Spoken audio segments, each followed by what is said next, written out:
Hello everyone, कैसे आए हो आप लोग। आशा करते हैं कि अच्छे होंगे, मस्त होंगे, स्वस्थ होंगे। आज आप देखने वाले हैं क्लास 8 यानी क्लास 10 के लिए जो मैथिली रखे होंगे उनके लिए जो हिंदी होगा, क्लास 8 का हिंदी होगा।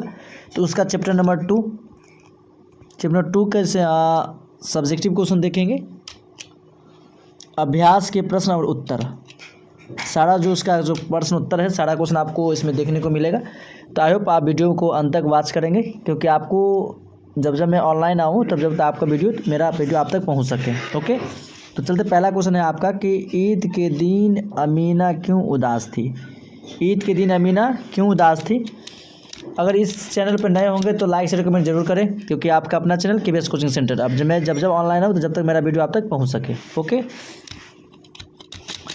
तो क्या लिखेगा आंसर। ईद के दिन अमीना अपनी दीनता, बेसहारापन तथा आर्थिक दुर्दशा के कारण उदास थी। यहाँ तक आप समझाएंगे कि ईद के दिन अमीना अपनी दीनता मतलब गरीब, बेसहारापन मतलब कोई सहारा नहीं, तथा आर्थिक दुर्दशा मतलब आर्थिक उसका अच्छा नहीं था, उसके कारण क्या थी, उदास थी। वह सोच रही कि अपने अनाथ पोते को इस महान पर्व यानी ईद के महान पर्व के अवसर पर मेले जाने के लिए पैसे कहाँ से देंगे, इसलिए वो क्या थे, उदास थे।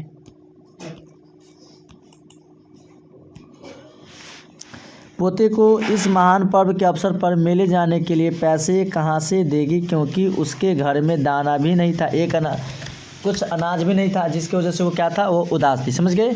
इसको आप अपने आसान भाषा में लिख सकते हैं। तो अमीना इसलिए उदास थी क्योंकि उसके जो अनाथ पोते थे, जो अपने जो महान पर्व ईद के दिन पे उसे क्या देंगे, इसके लिए वो उदास थे। नेक्स्ट क्वेश्चन देखेंगे आप, क्वेश्चन नंबर 2।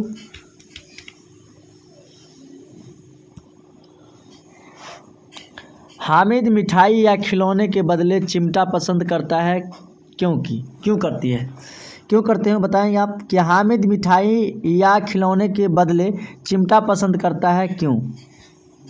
आंसर लिखेंगे, हामिद मिठाइयाँ या खिलौने के बदले चिमटा इसलिए पसंद करता है क्योंकि रोटी सेकते समय दादी की उंगलियां जल जाती थी। अगर वह चिमटा लेकर दादी को देगा तो उसकी दादी की उंगली नहीं जलेगा, इसी के लिए वो दादी के लिए क्या ली थी, वो चिमटा लिए हुए थे। समझ गए ना क्या कहना चाह रहा है वो।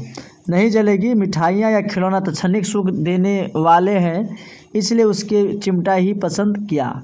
समझ गए कि हामिद ने मिठाई या खिलौना के बदले चिमटा पसंद करता है, क्यों। तो लिखेंगे हामिद मिठाइयाँ या खिलौने के बदले चिमटा इसलिए पसंद करता है क्योंकि रोटी सेकते समय दादी की उंगली ही जल जाती थी। अगर वह चिमटा लेकर दादी को देगा तो उसकी उंगलियां नहीं जलेगी। मिठाइयाँ खिलौना तो क्षणिक सुख देते हैं और चिमटा उसे पसंद आया। ओके, चलिए नेक्स्ट क्वेश्चन देखने वाले 3। मेला जाने से पहले हामिद दादी से क्या कहता है। मेला जाने से पहले हामिद दादी से क्या कहता है। आंसर लिखेंगे, मेले जाने से पहले हामिद दादी से कहता है कि अम्मा तुम बिल्कुल न डरना, नहीं मैं सबसे पहले मेला आ जाऊंगा। तो मेला से मैं सबसे पहले आ जाऊंगा। मेले जाने से पहले हामिद दादी से कहता है कि अम्मा तुम बिल्कुल न डरना, मैं सबसे पहले मेला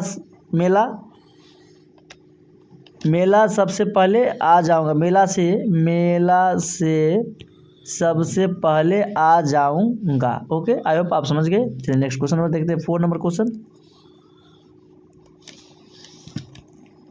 नंबर 4 पढ़ेंगे।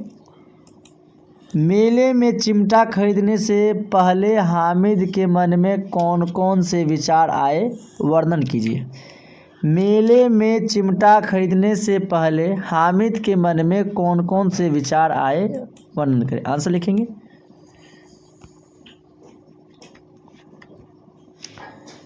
मेले में चिमटा खरीदने से पहले खिलौना खरीदने तथा मिठाइयाँ खाने के विचार आए। मेले में चिमटा खरीदने से पहले खिलौना खरीदने तथा मिठाइयाँ खाने के विचार आए, लेकिन उसके पास 3 पैसे ही थे। क्वेश्चन आएगा आपको ऑब्जेक्टिव में कि हामिद के पास कितने पैसे थे, 3 पैसे ही थे। इसलिए इन चीज़ों तथा को खरीदने का विचार छोड़कर वह लोहे की दुकान पर गया, क्योंकि उसके पास मात्र 3 ही पैसा था। अगर वो खा लेता तो फिर वो सब सामान चिमटा कहाँ से खरीदते, तो वो सब छोड़ करके लोहे के दुकान पर गया। वह चिमटा देखे उसे ख्याल आया कि चिमटा को जब देखा तो उसको ख्याल आया कि दादी के चिमटा नहीं है, दादी क्या नहीं है, चिमटा नहीं है। तवे से रोटियां उतारते समय हाथ जल जाता है, हाथ जल जाता है। अगर वह चिमटा ले जाकर दादी को देगा तो वह काफ़ी प्रसन्न होगा और तब उसकी उंगलियां नहीं जलेगी।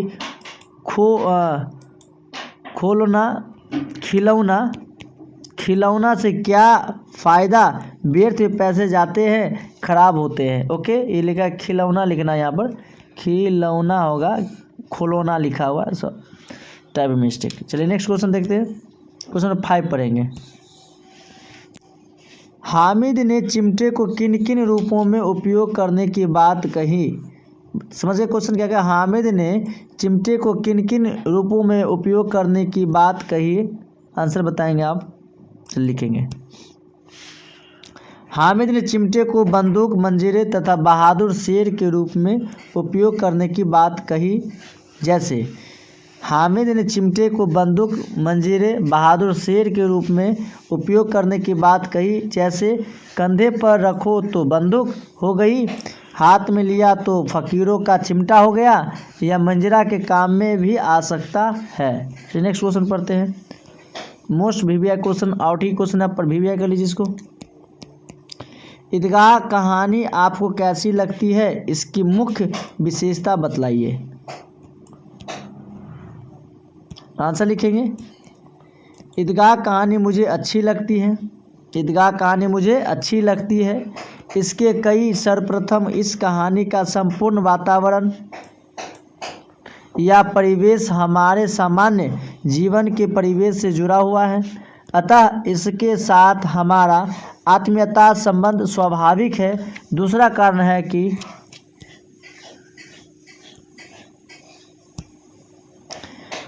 है कि यह कहानी बाल मनोविज्ञान पर आधारित है। इसके बाल मन को प्रवृत्तियों का सटीक चित्रण किया गया है। कहानी में बाल पात्रों का चित्रण अनुकरण है। इस कहानी की भाषा शैली की सहजता और बोधगम्यता भी इसके अच्छा लगने का एक कारण है। Next question number. ईद कहानी की प्रमुख विशेषता क्या है, तो इस कहानी में बाल मनोविज्ञान का सूक्ष्म निरीक्षण किया गया है। इस कहानी में आदर्श और यथार्थ का पूर्ण समन्वय हुआ है। इस कहानी का आधार मानवीय, इस कहानी में मनोवर्त कौशल के सूचनात्मक और इस कहानी का हमारे व्यवहारिक जीवन के साथ साथ सीधा संबंध है। इसी कहानी का अर्थार्थक उपयोग प्रभावीपूर्ण है। नेक्स्ट क्वेश्चन नंबर 7वां। चिमटा देखकर अमीना के मन में कैसा भाव जगा। चिमटा देखकर अमीना के मन में कैसा भाव जगा, आंसर लिखेंगे। चिमटा देखकर अमीना के मन में क्रोध तथा स्नेह दोनों भाव जगे। उसने छाती पीटकर कहा कि तुम बेसमझ लड़का, क्योंकि तुमसे कुछ खाया पिया नहीं, तुमने कुछ खाया पिया नहीं। लेकिन हामिद की बात सुनकर उसका क्रोध स्नेह में बदल गई।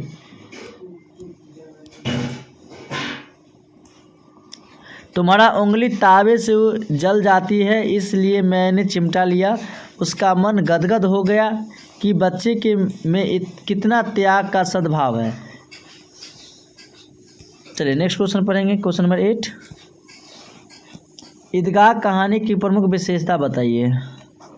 ईदगाह कहानी की प्रमुख विशेषता बता, आंसर लिखेंगे। ईदगाह मानवीय धरातल पर आधारित एक यथार्थवादी कहानी है। कहानी क्या है? ईदगाह का एक कहानी है। संपूर्ण समाज का प्रतिनिधित्व करने वाली यह कहानी धार्मिक न होकर मानवीय है। पूरी कहानी का वातावरण का बड़ा ही बड़ा ही सघन और कहानीकार ने बाल मनोविज्ञान का सूक्ष्म निरीक्षण किया है। कहानी में कहीं भी गंभीर कौतूहल नहीं है। कहानी के अंतिम अनुच्छेद का यह वाक्य बच्चे ने बूढ़े हामिद का बड़े बूढ़ा जैसे व्यवहार और विवेक उसकी गरीब में उत्पन्न किया था।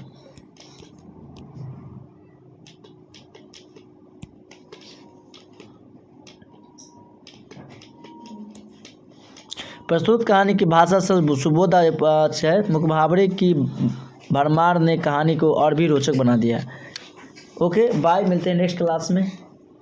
ओके, अगर इस वीडियो आपको अच्छा लगा हो तो लाइक शेयर कमेंट जरूर करें, क्योंकि मैं जब ऑनलाइन हूँ तो मेरा वीडियो सबसे पहले आप तक पहुँचे। ओके।